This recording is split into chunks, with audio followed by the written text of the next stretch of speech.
प्यारे बच्चों, कक्षा 11 के वाणिज्य लेखा शास्त्र के इकाई 5 वित्तीय विवरण 2 के भाग 1 में मैं डॉक्टर कौशल किशोर तिवारी आप सभी का स्वागत करता हूं। प्यारे बच्चों, आज हम जिस अध्याय का अध्ययन करने जा रहे हैं उस अध्याय के अंतर्गत समायोजन से संबंधित अर्थ, उद्देश्य, उनके लेखांकन व्यवहार और उसके पश्चात समायोजन सहित वित्तीय विवरणों का कैसे प्रस्तुतिकरण किया जाता है, यह अध्याय उन्हीं से संबंधित है। इस अध्याय का अध्ययन करने के पश्चात जिन उद्देश्यों की पूर्ति मैं समझ रहा हूँ होगी वो इस प्रकार है कि आप समायोजन का अर्थ एवं उद्देश्य समझ सकेंगे, विभिन्न समायोजनाओं के अवधारणा को, कंसेप्ट को आप समझ पाएंगे, विभिन्न समायोजनाओं से संबंधित लेखांकन व्यवहारों को समझ पाएंगे और साथ में लेकर के वित्तीय विवरण जो बनाया जाएगा उस वित्तीय विवरण को कैसे प्रस्तुत करना है, अर्थात जो आपके सामने अंकीय समस्याएं उत्पन्न होती हैं उन अंकीय समस्याओं को कैसे हल प्रस्तुत करना है, इस अध्ययन के पश्चात आप सीख पाएंगे, इन उद्देश्यों की पूर्ति होगी। प्यारे बच्चों, इस अध्याय को 5 भागों में बांट करके अध्ययन किया जाएगा, जिसमें सबसे पहला होगा समायोजन की आवश्यकता और उद्देश्य पर प्रकाश डाले जाएंगे। अंतिम स्टॉक के बारे में आपको बताया जाएगा, इनका लेखांकन व्यवहार और समायोजन के जो मदे हैं इसी क्रम में आपको बताए जाएंगे और इस भाग के अंतर्गत गृह कार्य दिए जाएंगे। दूसरे भाग के अंतर्गत प्यारे बच्चों पूर्वावलोकन, बकाया व्यय, पूर्वदत्त व्यय, उपार्जित आय, अग्रिम प्राप्त आय और गृह कार्य आपके लिए होंगे।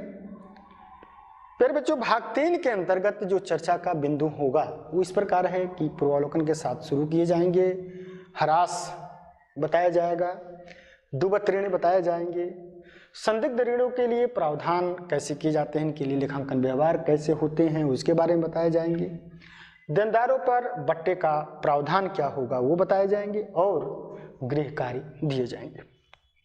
इसी क्रम में चौथे भाग के अंतर्गत पूर्वावलोकन, प्रबंधक कमीशन, पूंजी पर ब्याज और गृह कार्य दिए जाएंगे।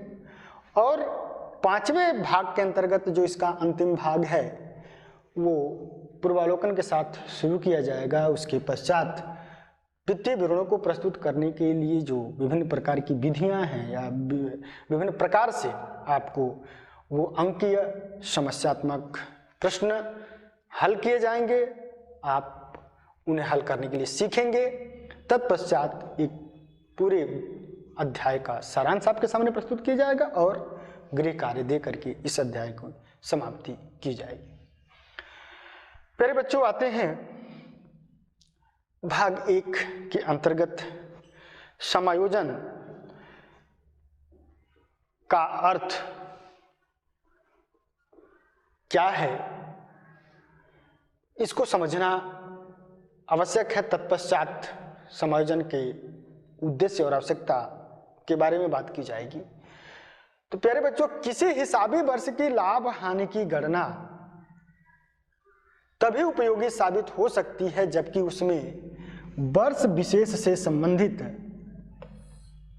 सभी आयों तथा व्ययों को सम्मिलित कर लिया गया है। प्यारे बच्चों, वर्ष विशेष अर्थात 1 अप्रैल से लेकर के 31 मार्च यही आपका वर्ष विशेष होगा। हालांकि अन्य जो व्यापारिक संगठन हैं, छोटे छोटे जो व्यवसायी हैं, वो अपना वित्तीय वर्ष या हिसाबी वर्ष अलग अलग रखते हैं, तो उनके वहाँ भी इस लेखांकन के सिद्धांतों के अनुसार अगर आप कार्य कर रहे हैं तो उनका भी आप वित्तीय वर्ष या हिसाबी वर्ष जो उनके अनुसार होगा वो मान लेंगे, लेकिन कंपनी अधिनियम 2013 1 अप्रैल से 31 मार्च को ही मानती है। तो वर्ष विशेष से संबंधित सभी आयों तथा व्ययों को सम्मिलित कर लिया गया है, इसी के आलोक में समायोजन किए जाते हैं। अर्थात अब ये प्रश्न खड़ा होता है कि क्या कुछ मदें जो हैं वो छूट जाती हैं, नहीं लिखी जाती हैं, अधूरे लिखे जाते हैं, तभी तो समायोजन की आवश्यकता पड़ती है। तो प्यारे बच्चों, अब आप कह सकते हैं कि समायोजन उन सुधारों या लेखों को कहते हैं जिनके द्वारा ऐसी समस्त अलिखित आय तथा व्यय को अंतिम खातों में शामिल किया जाता है और जिनका लेखा हिसाब की पुस्तकों में नहीं किया गया है अथवा लेखा अपूर्ण रूप से किया गया है, इसी कारण समायोजन किए जाते हैं। अब प्रश्न उठता है कि समायोजन प्रविष्टियां कैसे व्यवहारों के लिए आवश्यक है, किस तरह के व्यवहार, किस तरह के सौदों के लिए आवश्यक हैं। सामान्यतया 3 क्षेत्र आपके लिए हैं जिसमें समायोजन इन्हीं व्यवहारों के लिए आवश्यक होता है। नंबर 1, जिन लेन देनों का बहियों में लेखा नहीं किया गया है, बाद में पता चला है, ऐसे व्यवहारों के लिए समायोजन की प्रविष्टियां आवश्यक है। जिन लेन देनों का अधूरा लेखा किया गया है, कुछ उनका हिस्सा किया गया है, कुछ हिस्से छूटे हुए हैं, ऐसे लेन देनों के लिए समायोजन की प्रविष्टियां आवश्यक हैं। और ऐसे व्यय जो इस वर्ष से किए गए हैं या ऐसे आय जो इस वर्ष प्राप्त की गई है, लेकिन इनका संबंध जो है वो अगले वर्षों से है, तो ऐसे ही मदों के लिए समायोजन की प्रविष्टियां आवश्यक है या इन्हीं के लिए समायोजन की प्रविष्टियां की जाती हैं। प्यारे बच्चों, समायोजन प्रविष्टियां कहां की जाए?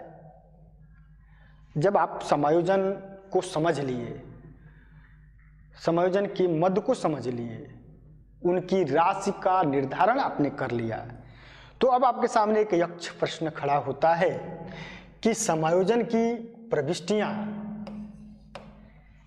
कहां की जाए, किस जगह पे की जाए। तो प्यारे बच्चों, आप जानते हैं कि जब भी हम प्रविष्टियां करते हैं तो लेखांकन का प्रथम चरण अर्थात रिकॉर्डिंग, अभिलेखन जो हम करते हैं वहां से शुरू होती है और वहां से रोजनामचा की शुरुआत होती है। तो रोजनामचा में सबसे पहले हम समायोजन के लेखे करेंगे। कहां करेंगे? रोजनामचा के अंतर्गत हम समायोजन के लेखे करेंगे और उसके पश्चात अब वो जो धनराशि होगी, अर्थात जितनी धनराशि से समायोजन करना है, जितने अधूरे छूटे हुए हैं, जो छूट गए हैं लेखे, उनकी कोई राशि होगी, वह राशि हमें समायोजन के मद के प्रवृत्ति के अनुसार, उसकी प्रकृति के अनुसार यह समझ में आना चाहिए कि वो घटेगा या बढ़ेगा। तो वो हम घटा करके या जोड़ करके हमें इन्हें व्यापारिक खाते में या लाभ हानि खाते में या आर्थिक चिट्ठे में प्रस्तुत करना होता है, दिखाना होता है। तो प्यारे बच्चों, यह बातें अब स्पष्ट हो गई कि जो आप समायोजन की प्रविष्टि करेंगे वो सबसे पहले रोजनामचा में करेंगे, यानी कि उसकी कौन सा खाता ऋणी होगा, कौन सा खाता धनी होगा, ये करेंगे। तत्पश्चात उस प्रविष्टि से जो धनराशि है उन धनराशि को घटा करके संबंधित व्यय, आय, हानि, लाभ में से हम व्यापारिक खाता, लाभ हानि खाता और आर्थिक चिट्ठा के पक्षों में जहां वो जाना चाहिए वहां ले जाकर के इसकी प्रविष्टि को पूरा करते हैं। प्यारे बच्चों, समायोजन की आवश्यकता तथा उद्देश्य पर अब बात कर लेते हैं। इस क्रम में अधूरे लेखों को पूरा करना तथा लेखा पुस्तकों में लेखा करने से छूट गए लेन देनों का लेखा करना समायोजन की आवश्यकता होती है। अर्थात जो अधूरे लेखे हैं, जो लेखा पुस्तकों में लिखने से छूट गए हैं, ऐसे मदों के लिए ही समायोजन की आवश्यकता पड़ती है। दूसरा, वित्तीय वर्ष से संबंधित सभी व्यय तथा हानि का लेखा, और यही बातें सभी आय तथा लाभ का लेखा, यानी जो वित्तीय वर्ष से संबंधित सभी व्यय तो उस वित्तीय वर्ष में आनी चाहिए, सभी आय उस वित्तीय वर्ष में आनी चाहिए, सभी हानि उस वित्तीय वर्ष में आनी चाहिए, सभी लाभ उस वित्तीय वर्ष में आने चाहिए। अगर वो किसी अगले वर्ष से संबंधित हैं तो उन्हें पृथक करके और आपको उस वित्तीय वर्ष में लाने हैं, और उसके लिए समायोजन की आवश्यकता पड़ती है, और यह उद्देश्य पूर्ति होती है। प्यारे बच्चों, ऐसे सभी व्ययों तथा हानियों जिनका संबंध उस व्यापारिक अवधि से नहीं बल्कि अगले व्यापारिक अवधि से हो सकता है, पिछले व्यापारिक अवधि से हुआ हो, तो उन्हें आपको पृथक करना है, और इसके लिए समायोजन की आवश्यकता पड़ती है। अगली बात, ऐसे समस्त आय तथा लाभ जिनका संबंध व्यापारिक अवधि से नहीं है वरन आगामी वर्ष से है, उन्हें व्यापारिक अवधि के लेखों से भी पृथक करना होता है। अर्थात आप जितना आय और लाभ की चिंता कर रहे हैं उतना ही आपको व्यय और हानि की चिंता करनी है, और अगर वो आगामी वर्षों से संबंधित हैं तो उन्हें इस वित्तीय वर्ष में आपको लाना होगा, समायोजित करना होगा, और ऐसे समायोजन के लिए ही समायोजन की आवश्यकता पड़ती है। प्यारे बच्चों, समायोजन की आवश्यकता का उद्देश्य के लिए कुछ और मदे भी हैं। ऐसे हानियों का लेखा करना जिनके भविष्य में घटने की संभावना है। प्यारे बच्चों, अशुद्ध तथा संदिग्ध ऋण आदि, ये ऐसे मद हैं, अशुद्ध तथा संदिग्ध ऋण, कि जिसे भविष्य में हानि की संभावना होती है। आप जानते हैं कि एक व्यवसायी उधार बिक्री करता है, और वह विभिन्न लोगों को बिक्री करता है, जैसे ए बी सी डी, तमाम लोगों को बिक्री करता है। इसमें से जरूरी नहीं है कि सभी आपके एक वित्तीय वर्ष के दौरान आपकी धनराशि को वापस कर दें। हो सकता है कि कुछ इसमें ऐसे देनदार हैं जो न दे सकें, किसी प्रकार की घटना घट गई हो। ऐसे स्थिति में हम इनके लिए जो व्यवस्था करते हैं वो भविष्य में घटने वाली हानियां होती हैं, और वो ही अशुद्ध कहलाते हैं या संदिग्ध। कुछ ऐसे देनदार होते हैं जो संदिग्ध हैं, अर्थात जो दे भी सकते हैं नहीं भी दे सकते हैं, दोनों बातें उनके साथ होती है। तो इस हानि का व्यवस्था आप अपने लेखांकन में करते हैं, अपने वित्तीय विवरण बनाते समय करते हैं, और इनके लिए समायोजन की आवश्यकता पड़ती है। प्यारे बच्चों, दूसरा है ह्रास तथा अन्य आयोजनों के लिए प्रावधान। आप जिस संपत्ति का प्रयोग अपने व्यवसाय को संचालित करने के लिए कर रहे हैं, उनमें क्रमशः समयानुसार टूट फूट, नए तकनीकी के आ जाने के कारण कमी होती है, उनके मूल्य में कमी होती है, और वो ह्रास होता है, एक प्रकार से उस बिजनेस का, उस व्यवसाय का हानि होता है। तो इस हानि के लिए आयोजन करने के लिए जो प्रावधान आप करते हैं, उनके लिए समायोजन की जरूरत पड़ती है, अर्थात इस आवश्यकता को पूर्ति करने के लिए समायोजन किया जाता है। प्यारे बच्चों, किसी एक वित्तीय वर्ष से संबंधित सही लाभ हानि तथा आर्थिक स्थिति का पता लगाने के लिए कोई एक वित्तीय वर्ष, हालांकि जब कोई व्यापारी अपना लेखांकन दोहरा लेखा प्रणाली के सिद्धांतों के अनुसार या किसी भी प्रणाली के अनुसार अगर करता है तो वो प्रत्येक वित्तीय वर्ष के लिए करता है। ऐसे सिचुएशन में वह सही लाभ और हानि या आर्थिक स्थिति का जब पता लगाना चाहता है तो ऐसे स्थिति में उसे समायोजन की आवश्यकता पड़ती है, क्योंकि बिना इसके वह सही सही लाभ हानि और आर्थिक स्थिति का पता नहीं चल पाएगा। प्यारे बच्चों, पुस्तकों में मिली अशुद्धियों को दूर करने के लिए, अगर पुस्तकों में कहीं अशुद्धि मिल गई है तो उसका दूर करना समायोजन से ही संभव होता है। क्योंकि प्यारे बच्चों, आप सोच रहे होंगे कि हम अशुद्धि को जा कर के उन पेज पर, उन पृष्ठों पर हम काट करके कोई मद हटा देंगे या जोड़ देंगे या ऊपर से लिख देंगे, तो ऐसा लेखांकन में संभव नहीं है। इसके लिए अगर आप कोई त्रुटि पता चल रही है तो वह समायोजन की प्रविष्टि के द्वारा ही उसे सुधारा जा सकता है और इसके लिए समायोजन की आवश्यकता पड़ती है। प्यारे बच्चों, अगला उचित वित्तीय स्थिति प्रस्तुत करने वाला आर्थिक चिट्ठा।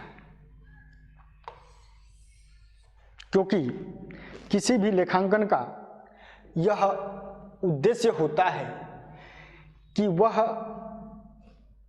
जो आर्थिक चिट्ठा तैयार कर रहा है वो उचित वित्तीय स्थिति प्रस्तुत करे।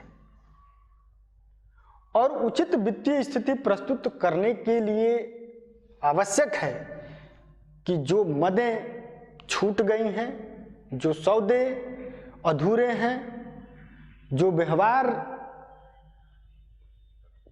पता चला है अंतिम खाते बनाते समय, उनका समायोजन की प्रविष्टि आवश्यक है और तभी वह आर्थिक चिट्ठा जो आप बनाएंगे वह उचित वित्तीय स्थिति प्रस्तुत कर पाएगा। प्यारे बच्चों, ये विभिन्न प्रकार की जो समायोजन की मदें हैं और उनको प्रविष्ट करने के पश्चात यह तमाम बिंदुएं हैं, इनकी आवश्यकता की पूर्ति होती है। अब बात करते हैं बच्चों इन समायोजन के अर्थ, समायोजन के लेखांकन कहाँ, किन व्यवहारों के लिए किए जाते हैं, किन आवश्यकताओं और उद्देश्यों की पूर्ति करने के लिए समायोजन किए जाते हैं। इस चीज़ को जानने के पश्चात अब हम बात करेंगे उन मदों को जो समायोजन के रूप में प्रायः उत्पन्न होते हैं। उसमें सबसे पहला है अंतिम रहतिया। प्यारे बच्चों, अंतिम रहतिया होता क्या है, किसे कहते हैं?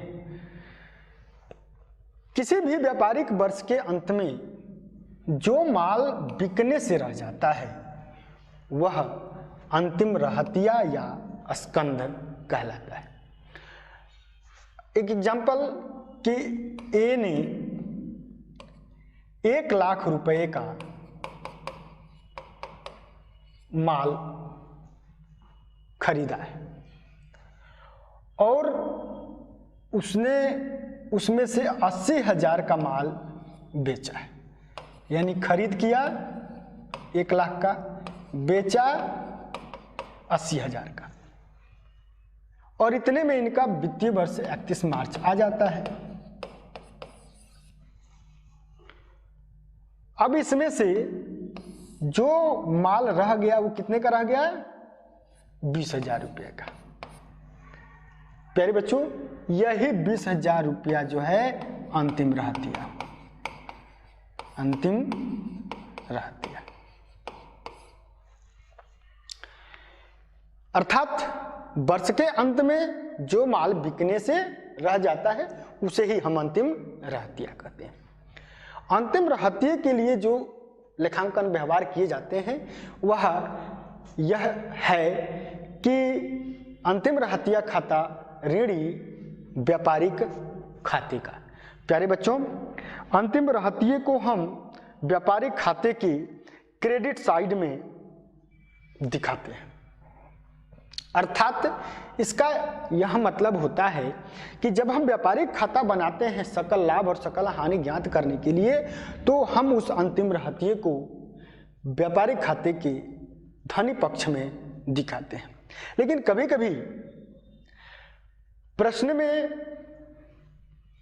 बिकी हुई माल की लागत, बिकी हुई माल की लागत दिया होता है, अर्थात COGS, cost of good sold, बिकी हुई माल की लागत दिया होता है। तो ऐसे सिचुएशन में हम इस मद को व्यापारिक खाता के ऋणी पक्ष में दिखाते हैं।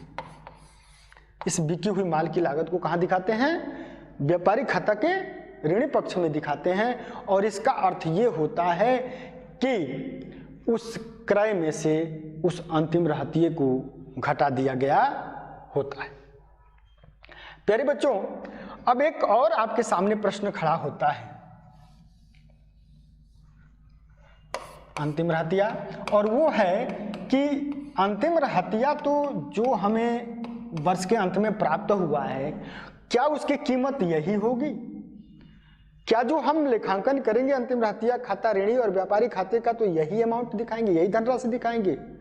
तो नहीं प्यारे बच्चों, इसके संदर्भ में आपका जो लेखांकन सिद्धांत कहता है कि हानि की, लाभ की अपेक्षा हानि को ध्यान देना चाहिए। हम उस संभावित हानि को ध्यान देते हैं और यही कारण है कि हम इस अंतिम रहतिये का मूल्यांकन करते हैं। क्या करते हैं? मूल्यांकन करते हैं। प्यारे बच्चों, यह मूल्यांकन इस प्रकार से होता है कि एक तरफ हम इस अंतिम रहतिये का लागत मूल्य लिखते हैं, लागत मूल्य, अर्थात आप जिस मूल्य पर इसको क्रय किया था वो लागत मूल्य लिखते हैं, और दूसरा हम बाजार मूल्य लिखते हैं, बाजार मूल्य, अर्थात जिस पर बिकने के लिए वो तैयार है। प्यारे बच्चों, इन दोनों में से जो कम होता है वही मूल्य समायोजन की मद के लिए अंतिम रहतिया के मूल्य के रूप में दिखाए जाते हैं। अर्थात लागत मूल्य और बाजार मूल्य मूल्यांकन का cost price, market price which is less than, इन दोनों में जो सबसे कम होगा उसी मूल्य पर हम उस मद को दिखाते हैं। प्यारे बच्चों, इसको हम यहाँ पर कोटेशन के रूप में दे रखे हैं कि लागत मूल्य तथा बाजार मूल्य दोनों में जो कम है उस पर मूल्यांकन किया जाता है। अब स्पष्ट हो गया, हमें अंतिम रहतिये का मूल्य मालूम चल गया, लेकिन एक प्रश्न और खड़ा होता है कि यह किस सिद्धांत पर आधारित है? प्यारे बच्चों, यह इस सिद्धांत पर आधारित है कि जब तक कोई लाभ प्राप्त नहीं हो जाता तब तक उसे हम लाभ नहीं मानते हैं। ये सत्य है कि हम उस अंतिम रहतिये को लाभ पर बेचेंगे तो हमें लाभ वाला दिखाना चाहिए, अर्थात तो उचित दाम वाला दिखाना चाहिए, लेकिन नहीं, लेखांकन सिद्धांत आपको इस पर रोकता है और कहता है कि जब तक प्राप्त नहीं हो जाता तब तक हमें नहीं माना है। जबकि यह इसके विपरीत स्पष्ट रूप से दिखाई देने वाली हानि को अवश्य ही हानि मान लिया जाता है, उसके संदर्भ में आपको हानि मान लेना चाहिए। भावी हानि है तो उसे ध्यान देना चाहिए, लेकिन लाभ भावी है, जब तक नहीं हुआ है, जब तक प्राप्त नहीं हुआ है तब तक आप उसे नहीं दिखा सकते हैं। अतः अनुमानित लाभ को लाभ नहीं माना जाता है, पर अनुमानित हानि को हानि मानकर लेखा कर दिया जाता है। और यही कारण है कि हम अंतिम रहतिये का मूल्यांकन बाजार मूल्य और लागत मूल्य जो दोनों में कम होता है उस पर दिखाते हैं। प्यारे बच्चों, जब तलपट की बात करते हैं, अर्थात अंतिम रहतिया जब समायोजन के रूप में हमारे सामने होता है, तो ऐसे स्थिति में स्पष्ट है, आपने देखा कि एक तरफ हम व्यापारिक खाते की ऋणी पक्ष में दिखाया और दूसरा आर्थिक चिट्ठा में संपत्ति पक्ष में दिखाया, संपत्ति पक्ष में। प्यारे बच्चों, अगर समायोजन की मद है तो व्यापारिक खाते धनी पक्ष में, धनी पक्ष में, और यदि समायोजन की मद नहीं है, तलपट में अगर दिया है, तो उसे चिट्ठे के संपत्ति पक्ष में ही केवल लिखा जाएगा, तब वह व्यापारी खाते के धनी पक्ष में नहीं लिखा जाएगा। प्यारे बच्चों, एक और बात व्यापारिक रहतिया या अंतिम रहतिया के संदर्भ में आती है कि यदि अगर वह तलपट में दिया है तो इसका आशय क्या है। तो इसका आशय ये होता है कि वह क्रय में से घटा दिया गया होता है, और यही कारण है कि उसे व्यापारी खाते की धनी पक्ष में नहीं दिखाया जाता है, सीधे सीधे वह आर्थिक चिट्ठा के संपत्ति पक्ष में दिखाया जाता है। प्यारे बच्चों, अब इस वीडियो लेक्चर के पश्चात आपके सामने जो बातें बताई गई हैं उसके संदर्भ में गृह कार्य प्रस्तुत है। यह इस रूप में है, आप अपने उत्तर पुस्तिका में इसे आप लिखेंगे। आप इसके लिए जो भी आपके पास उपलब्ध बुक है उनका एक बार अवलोकन करेंगे और उसके पश्चात आप अपने उत्तर पुस्तिका में इसे लिखेंगे। सबसे पहला है, समायोजन का अर्थ स्पष्ट करते हुए आपको बताना है कि यह किन किन व्यवहारों के विषय में किया जाता है, अर्थात वो कौन सा सौदे हैं, वो कौन सा व्यवहार है जिसके संदर्भ में आपको समायोजन की प्रविष्टि करने की आवश्यकता पड़ती है या उसकी जरूरत पड़ती है। दूसरा, समायोजन की आवश्यकता तथा उद्देश्य को लिखना है। प्यारे बच्चों, ये बताया गया है, आप इसे लिखेंगे तो आपको समझ में आ जाएगा कि किन उद्देश्यों की पूर्ति करने के लिए आपको इसको लिखना है। अगला है प्रश्न आपके लिए कि अंतिम रहतिया का मूल्यांकन कैसे किया जाता है। आपको कारण सहित उत्तर लिखने हैं। हमने आपको इस पर विशद चर्चा किया। उम्मीद है कि आप इसे ग्रहण किए होंगे और समझे होंगे। आप इसको अवलोकन किए हैं, अपने उत्तर पुस्तिका में अवश्य लिखेंगे। इसी उम्मीद के साथ आप स्वस्थ रहें, अच्छे रहें। धन्यवाद।